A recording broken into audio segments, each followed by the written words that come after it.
Hello, Alison. Hello. Hello. Can you see me? Can you hear me? We can see you. Well, I can see you. I can hear you. Is that all right then? Oh, it's being weird. That's not all right. Hang on a moment. So there you are. I have no idea. That's what it is. We can leave. There you go. What are you going to do? It says no, your lock screen's not on. So I don't know why it's not turned when I. That's just fine. That's no problem. We'll tuck right in as there's lots to talk about. Alison, you might not remember this, but back in October of 2021, you were my very first guest right here on Celebrity Drop. You need to know, essentially, you popped our cherry right here back then. Amazing. I can't believe it. Well, a friend of mine, Sheena Metal, has a marvelous interview show. She said, I'm the gateway celebrity. You interview me and that's it. Then you have everybody on. It's very strange. It's quite true. Look, lots happening since last we spoke. I thought high time for a catch up and a recap. Next year will mark 50 years since Little House on the Prairie first aired, and it is still so enormously loved, isn't it? Clearly, I was 2 when the show started. Obviously. How in the world is it 50 years? Am I 100 years old? What happened? A, that it's 50 years. This is like unbelievable. But B, that it's still going. I mean, there are shows that were marvelous shows that were on in the 1970s, from 74, 79, that era were on, that were big hits, that won Emmys, that the critics loved, that were very popular. Where they're not being rerun. They're not out on DVD. If you go out in the street and you ask them and they go, oh, yeah, I kind of remember. They're just gone. And our show, it's like being on Star Trek or in The Wizard of Oz or something. It's played constantly over and over again. All over the world. I mean, well, you're in Australia. It's 140 countries. I mean, Sri Lanka, Borneo. They're watching it in Borneo. What? It's all over the world. And people are watching it, like young people, not just like old people going, well, I love that show as a kid. I spoke to a woman, she was my age, and said, well, of course I love it. And my daughter loves it. And da, da, da. Well, I don't think my granddaughter watches it. And the young girl said, oh, I watch it on my phone. People, they're watching it at every medium. We're on our 7th generation of viewers. If you had told us that, no, we'd have never believed it, never in a million years. But the show is enormously popular now. It's like a whole new audience, and they're getting things out of it that people weren't even getting out of it. That I don't know what happened, but here we are. I was in Borneo on an orangutan expedition, and I kid you not, as you do, Little House on the Prairie was on television, and there was Nellie in Indonesian, Bahasa Indonesia. Yeah, it was quite something, I have to say. Yes. So I'm not just blowing smoke here. It is literally on television in Borneo. Have you asked why they love the show so much, to kind of unlock that lightning in a bottle phenomenon that is a Little House on the Prairie? Oh, yes. Especially when people are like, I'm from Sri Lanka. I'm like, what do a bunch of, blonde, blue-eyed Americans in a covered wagon even mean to? Why are you watching the show? Why? And the French love it. So I'm like, why? What do you get? And what I hear over and over and over again is, first of all, the emotions. It's a very emotional show. People suspend disbelief and are pulled into the plot. And they absolutely, the emotions, and, Charles starts crying and everybody's finished. They're pulled into it emotionally. And they also said the problems of the Ingalls are the problems of the whole world. True. They said, you go out in the world, people don't have giant New York apartments like on Friends. They don't live like Dallas and Dynasty. They don't live like these sitcoms where the people have the 5-bedroom ranch house. No, they don't. Most people live in, a little tiny house, and they have a lot of kids, and they're just trying to get through the week. And they're wondering if they're going to make it, and what if the crops fail? And a little house, they're living like the Ingalls. That's how people live. And they all have a Mrs. Oleson. There's always a Mrs. Oleson in the town or at their job. There is always a Nellie at their school. And people can identify with it. They said, no, this we get. Yes, I know it's true. You, of course, such a standout as Nellie Oleson, that acid-tongued hellcat. I guess, really, TV's original Mean Girls. And it goes to show, doesn't it, Alison, that people really do love to hate those nasty characters. Well, because I would get mine. I would get my comeuppance. I would get it at the end of every episode. And people want some justice. They all have somebody who's horrible to them like that, like a Nellie Oleson. And they go, I wish something would happen. I wish someone would stand up to them like Laura Ingalls and something crazy. Maybe they could get pushed down a hill in a wheelchair. They want to, and when they see this person and they see justice, that Laura stands up to them and something terrible happens to her, like, it's a sense of satisfaction. And many people have said they were bullied at school and they watched the show and they saw how Laura stood her ground and said, okay, I can do this. It's It's been true. very helpful. But yet people do, and they go, oh, and they do, and then they kind of live vicariously, because I would do sometimes, I was just sort of naughty and, ate all the candy, and they go, ooh, that would be sort of fun to tell everyone off and eat all the candy. And it was. And I was able to let all my anxieties and hostilities out, openly get it all out of my system. So it was very therapeutic and relaxing for me. I was very relaxed by the end of the day. I have to say that one episode, you referenced it then, when Laura pushes Nellie down the hill in that kind of wooden wheelchair. And then the way you flopped into the water, or clearly it was a stunt double, goes head over heels and into that water. And the look on the face of your mother was absolutely priceless. Of course, I had the stunt woman, because I don't do mid-air somersaults. That woman was amazing. So she did the thing where the chair goes, bam, just flying out and hits the water. And then I get in the water and come up spitting. And then, of course, they took me to a different hill that was longer, not as steep as that one, much longer. And then they put me in that, here, off you go, so that they had extended footage of me screaming and bouncing down the hill in that chair. Nellie must have been wonderful to play. It really was. I mean, I liked villains. When I was a kid, I watched movies and TV shows, and I would see villains. And, I thought, oh, when I saw the very old Peter Pan, where they had, Cyril Richard as Captain Hook, oh, it was great. And I would watch it, and the villains often were very, woo, ha, ha, ha, ha. And I thought, well, that's kind of fun. And I liked horror movies, and I thought Vincent Price was awesome when I was a kid. Oh, I yeah. liked the villains. I thought they were cool. And I always thought, oh, would that be great? Wow, wouldn't it be marvelous? My whole family were actors, we're all in show business. Wouldn't it be marvelous to play the villain? Ooh. So of course I thought that was great. I didn't think that would happen. I was a little girl. I was thinking, I didn't have little girl villains. Yes, I've seen the bad seed, but there's not really a lot of little girl villains out there. And so I auditioned for all these nice little girls, and I played a nice little girl when I was 10 in a movie. It was a lovely little girl about the anchor. Yeah. And then I went to audition for this part, and I turned to my father and went, yeah, there's something very strange going on here. And she was the villain. And I was absolutely floored. And then I got the part, and I couldn't have been happier. Yeah, well, you auditioned first, didn't you, for the Laura Ingalls role, but then wound up getting Nellie Oleson, of course, which was a manna from heaven for you. It was clearly fate. I know I'm not right for the part of Laura, the part of Mary. It's like, what could you possibly? No, I'm not. And Melissa Gilbert was so completely perfect for Laura that it's like ridiculous. I mean, yes, it was like the search for Scarlett O'Hara. And, here she comes. And she was just like, the story I heard was, Melissa even said that when she auditioned, she did the reading, but Michael was checking, because so many child actors they're overly trained. They're like, yes sir, no sir, and they get kind of robotic. So he would ask them a kooky off the wall question to sort of throw them off to see if they could, answer. And as she was leaving, he said, wait, how tall are you? And she had to think about it for a minute. Now, when you're really little, how do they measure? You stand against, the doorway, and your mother puts the ruler, makes the pencil mark. So the first thing she said is, I'm this tall. Well, Michael Landon became hysterical, of course. And he was like, oh, her, that child, yes, that's the one, Yes. And so it was that thing in her person. So she was like completely perfect for that. So I had read for them. And so when they did the pilot, and there's Melissa Gilbert, Melissa Sue Anderson, I said, oh, yeah, well, of course. And that's why it was so strange when they said, no, you have to come back. There's another audition. I said, for what? So it was meant to be that I was supposed to come in and read for Nellie's. Oh, of course. And you were the original Mean Girl. I mean, you were kind of the prototype for it. Another great episode when Laura and I have the big fight in the mud pool there. But, everyone talks about the famous, on Dynasty, Alexis and Linda Evans. And the lily pond. That's right. In the lily pond. We did it first. Yeah, of course.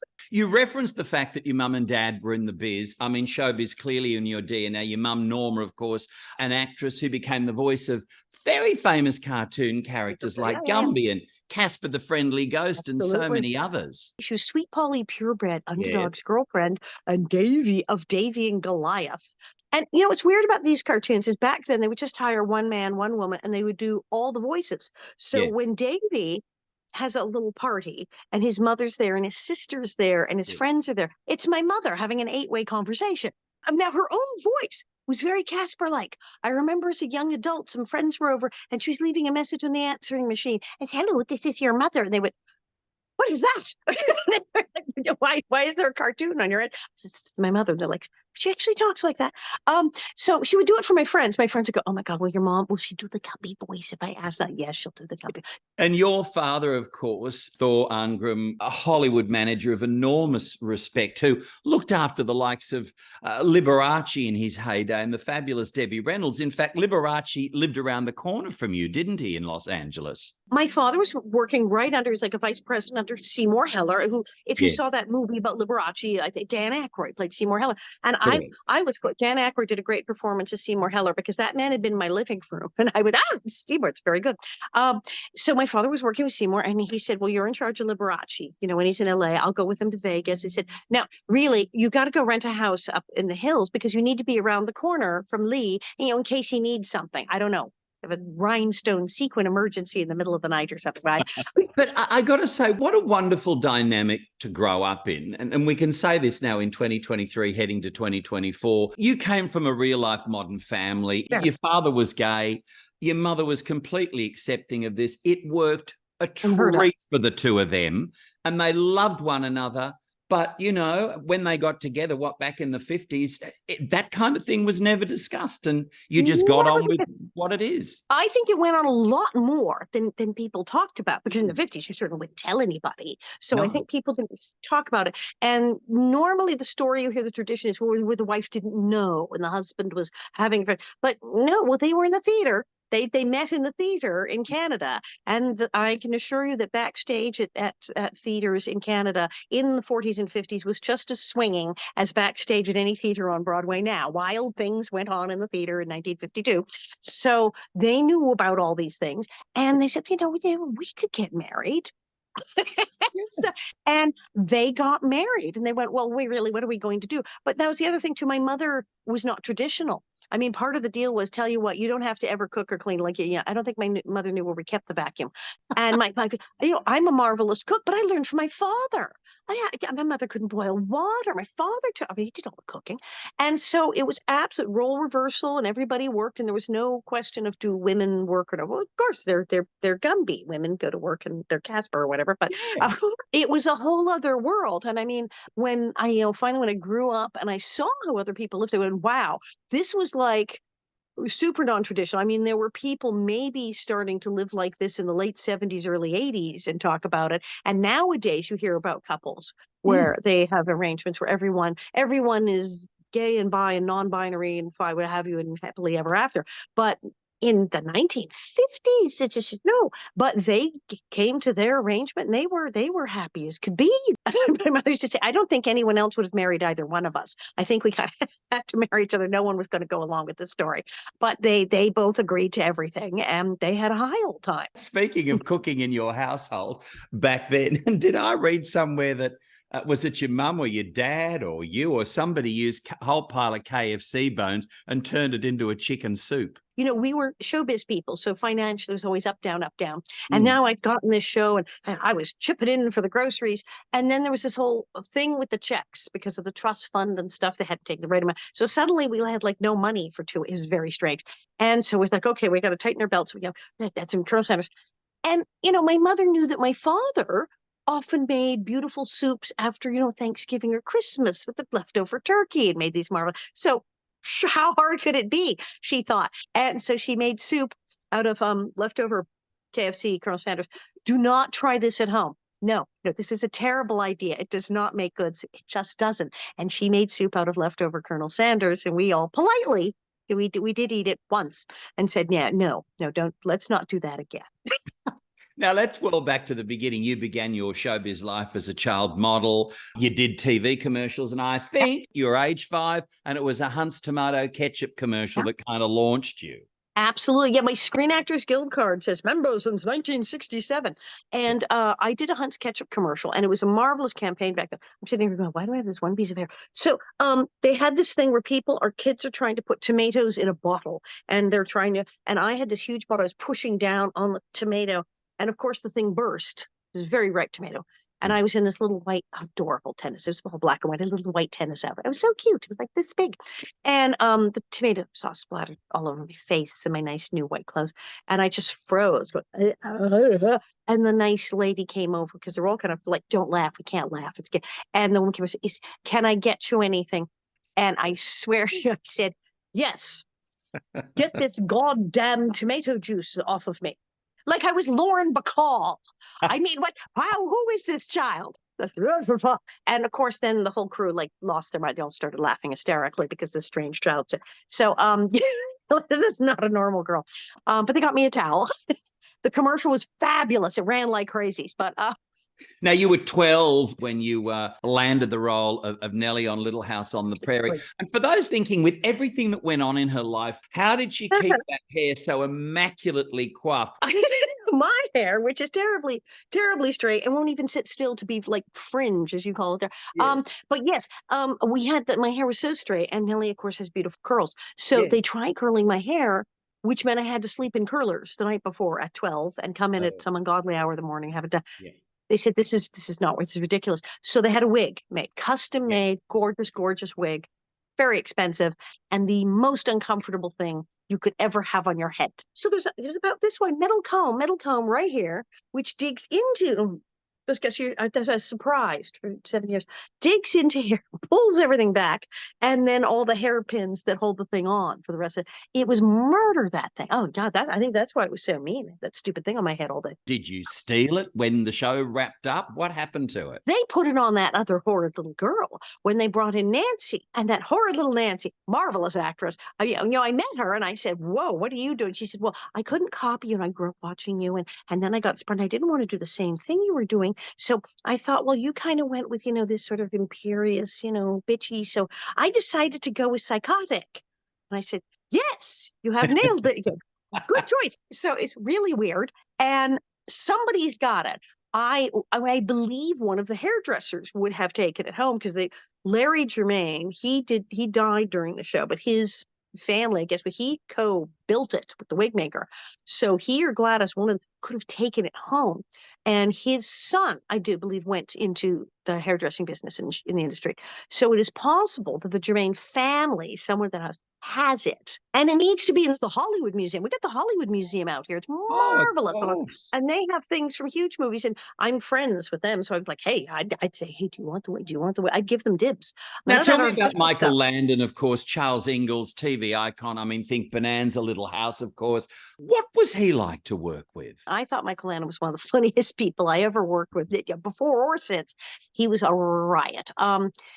He was a real taskmaster too, because we had to get that show done on time. And remember, he'd done 14 years of Bonanza and he'd learned to direct. So by the time he does Little House, he's the executive producer, he's the director, he's writing half the shows, he's directing half them, and he's overseeing everything. I mean, when I had a new costume, they'd march me out to him and he'd say, I like it, I don't like it. He oversaw everything. He had total approval of every stitch of fabric and prop on the show. But he was very, very driven. I don't think he slept. I mean, he'd be in his dressing room writing, and he'd be writing next week's episode while we're shooting. I mean, it's just wild. I did read somewhere he didn't wear underwear because this would tantalize his female fans. Is that a bit of right trivia or a bit of wrong trivia? So, yeah, there was this blatant thing. He knew that there was this gigantic female fan base who'd come up through Bonanza. And he also knew, it's like, all these women like Little Joe. Oh, wait, it's the same generation who all read the Little House books as children. And then were teenagers during Bonanza. And now they have kids that they want to turn on to this. And oh, look, it's Charles. And it's cute Little Joe from Bonanza. But now he's Charles from the books. And he has no shirt. So, boom, genius, brilliant. Like if you sat up all night with a mathematical formula, you couldn't have come up with this. And he just went, yes. And he knew exactly what he was doing. I don't think people wore their pants that tight in 1875. I just don't think they did. And you watch the show and you kind of go, well, bye, hello. He suffered an horrendous end. It was pancreatic cancer, but such an enormous charismatic person just doesn't kind of vanish. Do you ever feel him around? There are occasions where you think, oh my God, that just felt like Michael Landon was here. It is like he's not really gone, because look at what's going on with the show and with the cast and all of these reunions events. We sometimes think about, boy, Michael would have loved this. So he was very brave and very public about his illness, about his diagnosis, and brave to the end. So it was quite something. And I mean, even at his funeral, the rabbi was quoted him, said, when they said, well, doing chemotherapy, you'll lose exam. And the fact that it sort of has a cut, shall buy a hat. Mm. So the sense of humor, just it didn't stop at all until the but yes, I don't think he's ever really left. It is like he is here. We see these things, and all of us, especially us kids, picked up mannerisms, I think, from him. And there's a certain shape of glasses, because he had these sort of the aviator sunglasses big in the 70s. He had this, there's a certain shape of glasses that if I get a pair of those, I go, oh, hand me my Michael Landon glasses, please. Yes, I'm gonna wear my Michael Yeah. Landon glasses. So yeah, we have certain things, and Melissa and I, we've been teased about our child star work ethic, because on the show it was absolutely, you were on the spot and you did this, you did that. And I actually had a friend in New York, because we had to fly somewhere, and I booked the flight really early, and he said, damn you and your child star work ethic, why are we up at this hour? And so we all this is all stuff we got from Michael. Absolutely, we've Yeah. inherited things. Your TV mum, Catherine McGregor, are just delicious as the ever gossipy Harriet Olsen. She died in 2018, I think it was, too. She was well into her 90s. I mean, here we lost Yeah. Michael so young. Catherine was way into her 90s. She just kept going and going and going and going. She liked to drive, 80, 90 miles an hour to work and get pulled over by the police and argue with them, like Mrs. Olson, trying to argue her way out of the ticket. It was so yeah, these kind of stunts would go on. She would take me and the other children to the movies, but she wouldn't let us buy any candy at the concession thing. She would bring things from the health food store. She was very, very funny. But she's one of those people who took in, stray people and animals and just, loved everyone.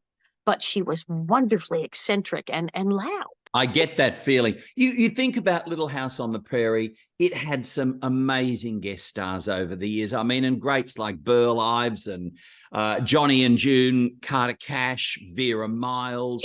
So many of them. What's on the show? For God, Ernest Borgnine, Patricia Neal. These years on, do you look back and think, my God, I was working with Ernie Borgnine. I was working with Burl Ives or Johnny Cash. I did get to hang out with the marvelous Patricia Neal. Was amazing. Because you remember the story about poor Patricia Neal had a stroke in the 60s. Yes. And she was very ill, and she had to learn to walk and talk and do everything for herself again. And she did. She was extremely brave and tough. And they said you wouldn't walk again. She did. And so she was very worried about her memory and making sure she was sharp. So she played memory games with us kids. She would ask us all our names, and then she'd say, now, when's your birthday? And then she'd tell us which celebrity that was the same as or close to. It was like, oh, January 18th. That was okay. Cary Grant. You're Cary Grant.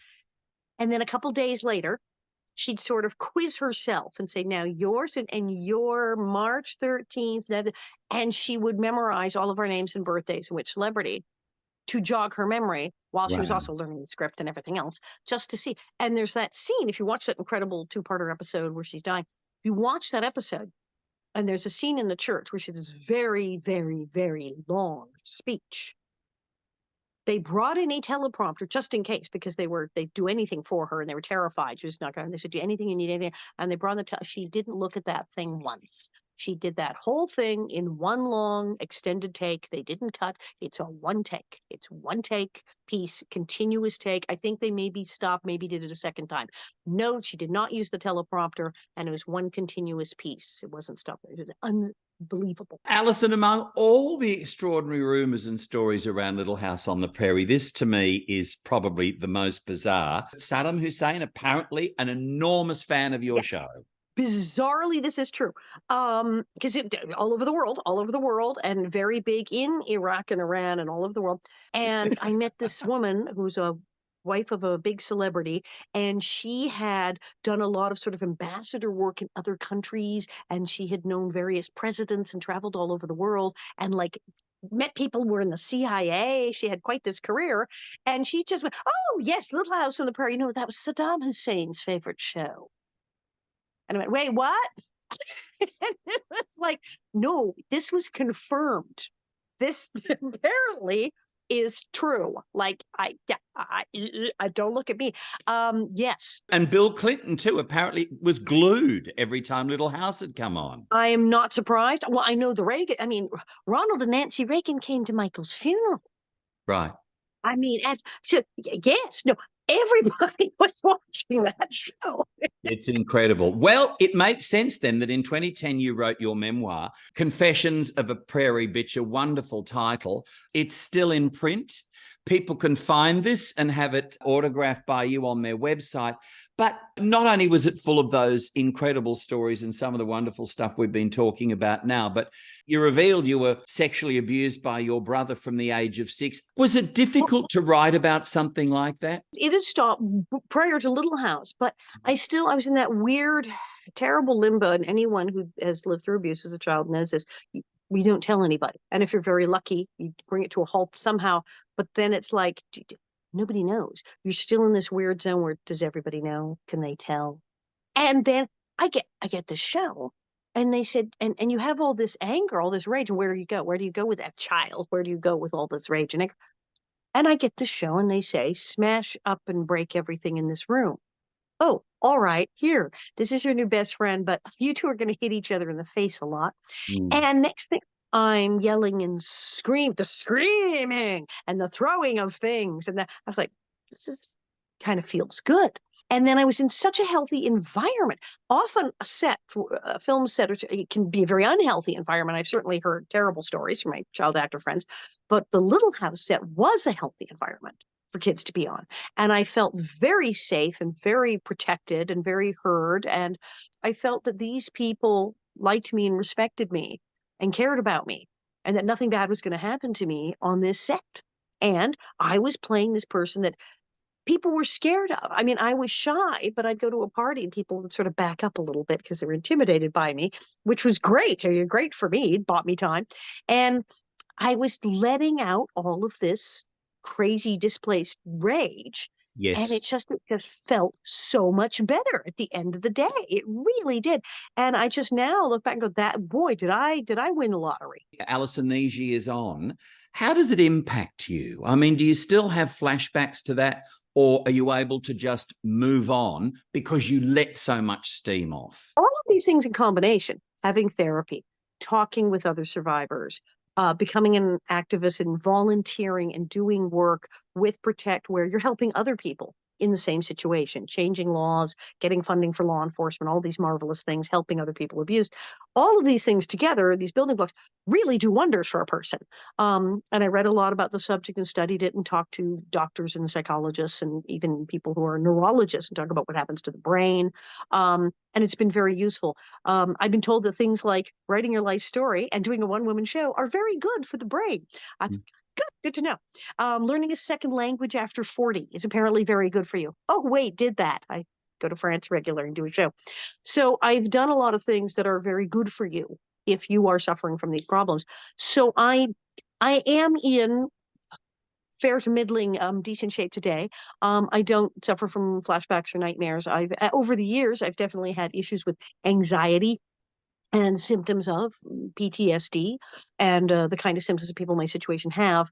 But as I said, I sought out help pretty early on in my 20s and did so many different things that absolutely are building blocks towards getting your life together, that I've had really very good results.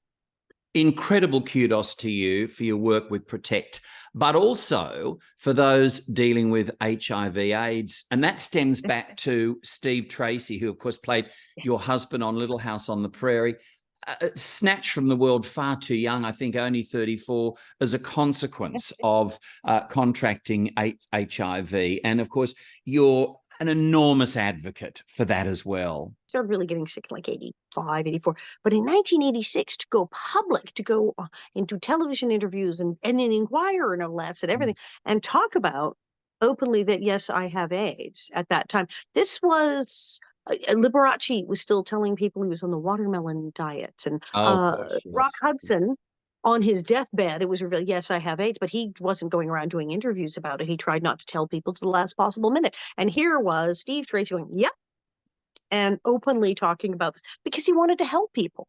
This is 86. There weren't the drugs that there are now for people. There's really very, very little. And he was on an experimental drug trial, and he had injections and things. And I said, wow, that sounds right. Because it was very painful. I said, oh, that sounds terrible. And he says, oh, yeah, but no, I'm going through this whole protocol. And I said, great. Is it working? Do you know, he said, no. He said, it's too late. I said, what? He said, oh, it's too late for me. It might buy me a little time. They can't save me. But I was hoping if I complete this trial, they'll find a drug and they'll save someone else after I'm gone. No wonder you picked up that torch and ran with it. I was getting the weirdest phone calls, like, "Hey, gonna get this. Has he been in the house?" I'm like, "Oh my God."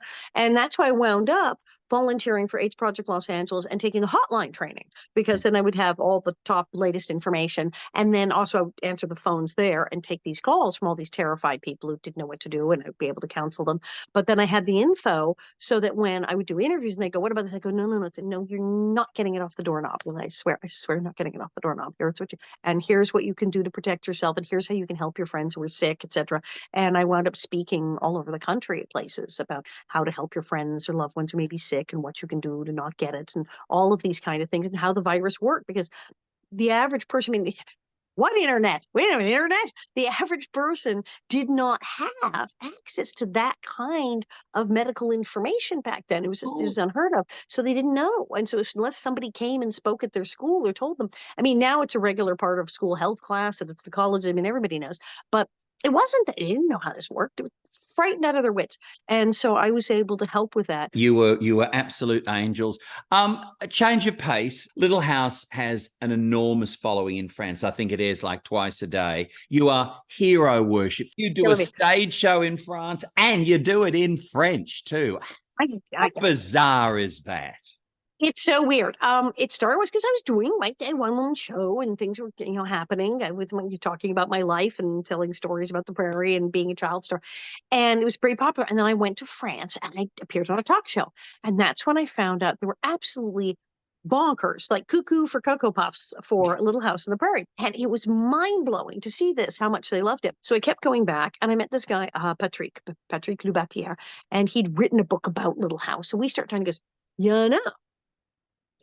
we could kind of do a show. I mean, I said, I don't really speak French. And he'd also never been in a play. He goes, well, yeah, but yeah, if we took your American show, okay, half of it makes no sense in French. You can't even translate it because it's about American things. But this part and this part, I think. So he writes this like comedy review based on my American show, like the French version in French. I'm like, wait, this is really funny. And so I wound up, I wound up going back to school because the first time we did it was completely crazy. We didn't know what the hell we were doing. And it was still a riot, and did this whole show. And then I went back to school and learned to speak French properly. And he learned how to be on stage properly. And between the two of us, this thing took off like you would not believe. We were going out every weekend I would go to France for like 6 weeks at a time, go bang out the show. And then he's like, I have another idea. Oh God, what? So then he comes up with another show. The Mal au Trésor de Nellie Oleson, Nellie Oleson's Trunk of Treasures. I can't even describe. It's wonderful. It's a prop show, and you go out into the audience. Did that for a while. I am doing a new show, Nellie Oleson, Enflamme les années 80. Nellie Oleson sets fire to the 80s, essentially. And it's all 80s, 1980. How much do people love 80s nostalgia? So you got, some Little House stuff, but this is a whole blow up thing. Music, TV parodies, game show parodies, audience participation, music trivia, and it's all like 80s. Like if you love the 80s, music and TV, this is but of course it's like French TV shows and French music. There's some American, but it's a wonderful, mad, like combination of the two where I'm talking about like French game shows. It's hysterical. And we did this in October and we're doing it again in March. You have a website, which I have to say is beyond a treasure trove of all fabulous things, Alison Arngrim. Bonnet Heads, it's called. In fact, it's right up on the screen now, bonnetheads.com. It's fascinating. Now, for instance, Alison, I learned that you love snow globes. Someone gave me a snow globe ring at the last event I was at. It's a ring with snow. I learned that you hate avocado. I learned you love Sylvester Stallone, but wish he'd quit it with the sequels. And I also learned that you're not that fussed on tapioca pudding. I've gotten a little better with the avocado because I was told they're very, very good. I hear they're very good for you. I heard they're supposed to be terribly good for you. So I now do eat some avocado. Why do I have a thing about avocados? When I was a kid, we had this one house, we had an avocado tree in the yard, which is fantastic. We had free avocados for everybody, an avocado tree. So, of course, my father went crazy, and especially when one branch broke off, we had extra avocado. My father made avocados for breakfast, avocados for lunch, avocados for dinner. We had avocado soup, avocado this. I couldn't look at had an avocado for like 30 years. So yeah, it's like, please don't get the avocado. So it's now been long enough I can like eat some. I'm still not going for the tapioca pudding. That is like never happening. But yes, there's all sorts of insane trivia about my life on bonnetheads.com. And then yes, you can go, of course, to the store site, the Bonnetheads Square site. And I just got in bonnets for Christmas, some red and green ones. And I have all sorts of things. And you can buy, and I'll autograph them, of course, and ship them out. And there's just all sorts of wacky stuff you can buy. You're beyond all of that and everything that you've got going in your life and your extraordinary advocacy, which is just, it means so much to so many people. But you're still finding time to work as an actress. Buster Brooks is a movie you've got coming soon. Tell me about Buster Brooks. Buster Brooks, it is about an extraordinarily naive young man who comes to Hollywood with his pet rooster and is convinced he's going to try to make it in Hollywood overnight in order to save the family farm. And he may possibly be the dumbest human being ever to walk the earth, but he's got his chicken with him. So it's this kind of naive young man and his chicken make it in time in Hollywood to save the family farm. And everything goes wrong for him. But he hangs out at this cafe. Yes, they named it Nellie's Cafe. They couldn't resist. And I am the proprietress of the lovely coffee shop. And I throw him out because, first of all, he brings a chicken into my shop. It's disgusting. And then he plays the banjo badly. Oh. So yeah, I draw the line at chickens and banjos. So I give him a hard time. But it's a very funny movie. I read the script. I laughed out loud. It's this marvelous Hollywood fantasy. Yeah. And it's a stand-up of every like Hollywood, let's put on a show, can we make it in Hollywood, 42nd Street stardom thing ever, all of it. Like every cliche in every Hollywood movie is sent up in this thing. I was dying of laughter. It's very funny. Now, Alison, you've just celebrated 30 magical years of marriage to your hubby, Bob. Indeed. Oh, we had the best party. 30 years. We thought we got to throw a huge party. We were married at 30 years ago in 93. I met him at AIDS Project Los Angeles. Bob was the director of the Southern California AIDS hotline for all of Southern California. And he took it from like 40 volunteers to 400 and 2,000. He wrote the training manual that's like still used in other countries. It's like genius. So I met him at the hotline where I was volunteering, and we got married 30 years ago. And, you know, that's 60 years in Hollywood time, I think. Oh, gosh, yes. And he's marvelous, and he has a real job, but he also is in a band. He plays guitar quite marvelously, actually. And so we said, we should do something for the 30th. We had a big party for our 20th here at the house, but we said, we should really blow it out for 30th. Because then we thought about it and said, good Lord, how old are we going to be at the 40th? We better throw a really big party now. Dagger around. So we did. We went and found this hall down the street. We said, we pass that place all the time. I wonder what it's like inside. And it was gorgeous. So we said, we're doing it. Get the checkbook here. Take our money. And rented this hall and had food and wine and everything, and a DJ and balloons and things and centerpieces and tabled seating charts, and had like over 100 people, and had this fantastic party for our 30th. And we wore matching tuxedos again and had a big black cake with chocolate. It's marvelous. Now, one thing before we go, I'd really love to meet your Roswell, if that's possible. Hello, Roswell. He is an alien hiding out on this planet in a cat suit. Yeah, I love that. Okay, well, there you are. See, kitty, now you can go down. All right, there. Well, let me tell you this much, Alison Arngrim. You are a gem and a pure delight. Thank you. Thank you very much.